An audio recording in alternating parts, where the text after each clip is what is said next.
Supreme court of Pakistan ने आज अहम तरीन वजाहत जारी कर दी है मखसूस नशिस्तों के हवाले से, जिसके बायस आईनी तरमीम का जो मामला है मजीद लटक गया है। हुकूमत ने यह फैसला कर लिया था कि अगर मौलाना फजल रहमान को कायल नहीं किया जा सका तो वो इलेक्शन कमीशन जब मखसूस नशिस्तों के हवाले से नोटिफिकेशन जारी करेगा और उनको दोबारा से पाकिस्तान तहरीक इंसाफ की बजाय मुस्लिम लीग नून और पाकिस्तान पीपल्स पार्टी समेत दीगर हुकूमती इत्तेहादी जमातों को बांट देगा तो आईनी तरमीम बआसानी मुमकिन हो सकेगी। लेकिन अब आईनी तरमीम का मामला मजीद लटक गया है। बज़ाहिर हुकूमत किसी भी तौर पर आईनी तरमीम लाने में नाकाम नजर आ रही है, कोई भी इत्तेफाक राय कायम नहीं हो सक रहा। मौलाना फजल रहमान से पाकिस्तान तहरीक इंसाफ के वफ्द की भी अहम मुलाकात हुई है और उस मुलाकात के बाद पाकिस्तान तहरीक इंसाफ का वफ्द काफी खुश नजर आ रहा है और वो कह रहे हैं कि हमारी मुलाकात काफी मुस्बत रही है और उस मुलाकात के आप कह लें कि बाद में ये उसके असरात होंगे, समरात होंगे कि बानी चेयरमैन पीटीआई से भी उनकी मुलाकात करवाई जाएगी, क्योंकि मौलाना फजल रहमान से उन्होंने मुतालबा किया है कि आप हुकूमत से कहें कि हमारी बानी पीटीआई से मुलाकात करवाई जाए,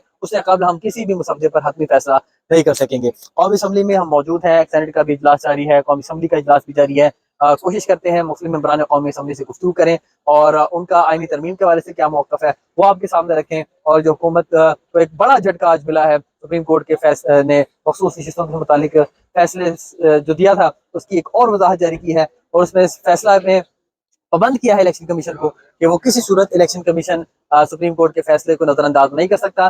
सुप्रीम कोर्ट के फैसले पर हर सूरत अमल दरामद करना होगा, मखसूस से पाकिस्तान तहरीक इंसाफ को देना होगी। तो आईनी तरमीम एन उस वक्त जब एक हतमी मरहला हुकूमत की तरफ से समझा रहा था कि हम अंजाम देने में कामयाब हो जाएंगे, लेकिन सुप्रीम कोर्ट ने बड़ा फैसला दिया है, बड़ी वजाहत जारी की है, जिससे उनके अरमानों पर पानी फिर गया है। इस मुतालिक मुख्तलिफ अरकान कौमी असम्बली से बात करते हैं और उनकी राय आपके सामने रखते हैं। परेशानी का हमने आपको कहा परेशान ना हो, आपको कह दिया, सब 10 दफ़ा बता दिया, आप उसको सुकून करें, इंजॉय करें इस मोमेंट्स को। और बाकी उनका भी हक होता है कि वो आएँ, तस्वीरें खिंचाएँ, दिखाएँ कि हम मेहनत कर रहे हैं। This is good. तो सर इसमें मौलाना फजल रहमान का कितना किरदार है सर, ये बताइए मौलाना फजल रहमान का कितना किरदार है? जैसे एंजॉय आप कह रहे हैं हम ला रहे हैं, तो मौलाना फजल रहमान का किरदार, कोई भी चीज़ किरदार के बगैर तो नहीं होती है, हर चीज़ में किरदार है। फैसल भाई अब जब असल चीज़ पूछना चाहते हैं, पूरी कौम एक हैजान है सूरत हाल से रही है कि जी आज आ रही है, कल आ रही है, परसों आ रही है। आप सिर्फ थोड़ा सा बता रहे हैं क्योंकि आपने खुद एक्सेप्ट किया कि आप खुद इसके अंदर बहुत बड़ा किरदार है जो इस तरबीब लाने के लिए तो मस्ती कर रहा है। तो ये बताएंगे कि कब तक ये एक्सपेक्टेड है? देखिए मैं आपको बता दूँ, मैंने आपकी गैर मौजूदगी में बताया है कि नंबर भी पूरे हैं, नंबरी भी पूरे हैं। सही है। रात को कैबरेट हो जाएगी, सुबह 11 बजे आ जाएगी, चलो 9:30 कर दे, 11 बजे कल सेनेट पास कर देगा, चलो परसों में चैप्टर क्लोज हो जाएगा, कोई नई कहानियाँ मीडिया को देंगे, हम उस पर चलना शुरू। सर दूसरी चीज़ ये बताएं कि आर्टिकल 175 वाला जो असल जहाँ पे मुद्दा फंसा हुआ है वो जजेस की अपॉइंटमेंट है और बेंच बनाने के मामले पे है, तो अभी तक हुकूमत क्यों नहीं जस्टिस मंसूर अली शाह को उस तरह से सेटिस्फाई कर रही है कि चीफ जस्टिस आप ही होंगे? मुझे अंदाज़ा है कि आप माजी में जजेस अदालतों से बहुत ज़्यादा आपको जो है वो रिलीफ नहीं मिला और आप उसके ज़्यादा डसे हुए, ये कहूँगा। देखिए बहुत शुक्रिया आपके सवाल का, और बड़ा फेयर सवाल आपने मेरे साथ किया, मैं सालों को। लेकिन मैं सिर्फ यही कह सकता हूँ कि अदालतों के फैसलों का हमारी बाइंडिंग है, हम उसका एहतराम करें, ना उससे आगे हम कुछ करेंगे ना उससे पीछे कुछ करेंगे, एहतराम करेंगे, करते रहेंगे, बस एहतराम ही रहेगा। बहुत शुक्रिया सर। काजी भाई जी जा रहे हैं 26 को स्पेन होंगे। Thank you sir. Muslim League Noon वाली मुंह से अंदर जा रहे, पीपल पार्टी वाली बात कर रहे हैं, क्या चक्कर है सर? ये चक्कर तो अब उन्हीं से पूछा जा सकता है जिनके मुंह उतरे हुए हैं, जिनके मुंह खुश है, उनसे आप क्या पूछेंगे? हमें तो देखें, हमारा काम है रजिस्ट करना, हमारा काम है फिसाइयत के खिलाफ लड़ना, और जो रजिस्ट करने वाला होता है, फिसाइयत के खिलाफ लड़ने वाला होता है, वो हमेशा स्माइलिंग फेस के साथ ही जाता है। अच्छा, कल आप पे बड़े मायूस थे यहाँ, लेकिन आज वापसी पे जब आ रहे हैं तो बड़े खुश दिखाई दे रहे हैं। सर आपसे किसने कहा था कि मैं मायूस हूँ? कल आप थोड़े मैं नहीं सर, नहीं, थका हुआ था मैं, शायद 72 घंटे से ज़्यादा हो गए मैं सोया हुआ नहीं था। ठीक है, सिर्फ ये एक बुनियादी वजह, उसके अलावा कल तो मकसद है अगर मैं मायूस होता तो कल यहाँ से हुकूमत अमेंडमेंट करवा चुकी होती। तो कल भी बहुत खुश था, मैं आज भी बहुत खुश हूँ। अभी मौलाना साहब की तरफ से आ रहे हैं, खुश हैं। तो आज जो मसवदे पर जो इत्तेफाक राय जो कायम होगी, ये इसको नेक्स्ट शुगुन समझते हैं आप? नहीं, देखें मैं एक बात क्लैरिफाई करता हूँ कि स्पेशल कमेटी के अंदर जो मसवदा शेयर किया गया है, ये वो 26 नुकात पर मुश्तमिल मसवदा है जो मौलाना साहब के घर में हमें दिखाया गया है, और उसके ऊपर बहुत सारे नुकात के ऊपर पाकिस्तान तहरीक इंसाफ के जो लीगल माइंड्स हैं उनका वो मुत्तफिक हैं।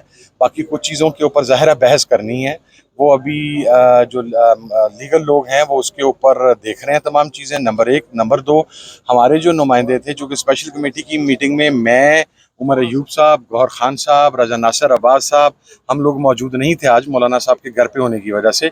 तो वहाँ पर हमारे नुमाइंदगी की थी आमिर डोगर साहब ने, और आमिर डोगर साहब ने वहाँ पर बाकायदा जो चेयरमैन है खुर्शीद शाह साहब, उन्हें बता दिया था कि चूँकि सारी लीडरशिप इस वक्त मौलाना फजलुर रहमान साहब के घर पे है, तो जो वहाँ से हमें जब गो हेड आएगा तो हम उस वक्त इस मुसवदे की या किसी भी मुसवदे की तायीद कर सकेंगे।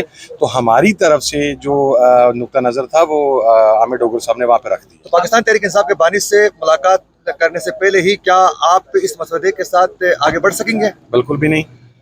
जब तक पाकिस्तान तहरीक इंसाफ कोई भी मुसवदे के ऊपर, देखें पॉइंट्स आपके सामने आते हैं, ये चीज़ें हैं। अगर हमने बानी से भी मुलाकात करनी है तो इमरान खान साहब को जाके कुछ तो बताना ना कि मुसवदे में क्या चीज़ शामिल है। तो वो मुसवदा अब हमारे पास आ गया है।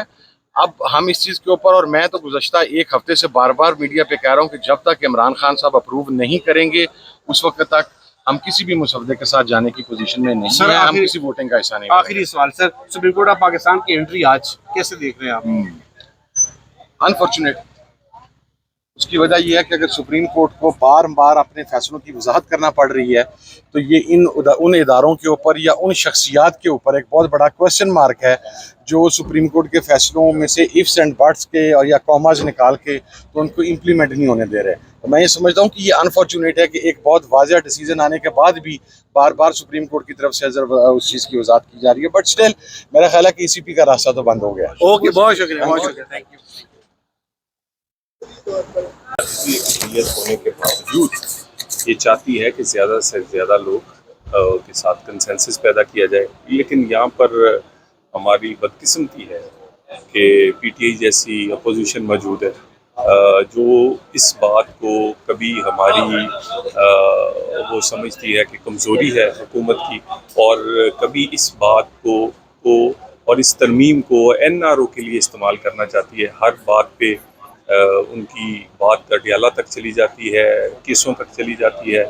तो अगर ये कुछ दिन लगे हैं तो मज़ीद क्लैरिटी, मज़ीद बेहतरी इस तरमीम में और मज़ीद कंसेंसस पैदा करने में मदद मिली है।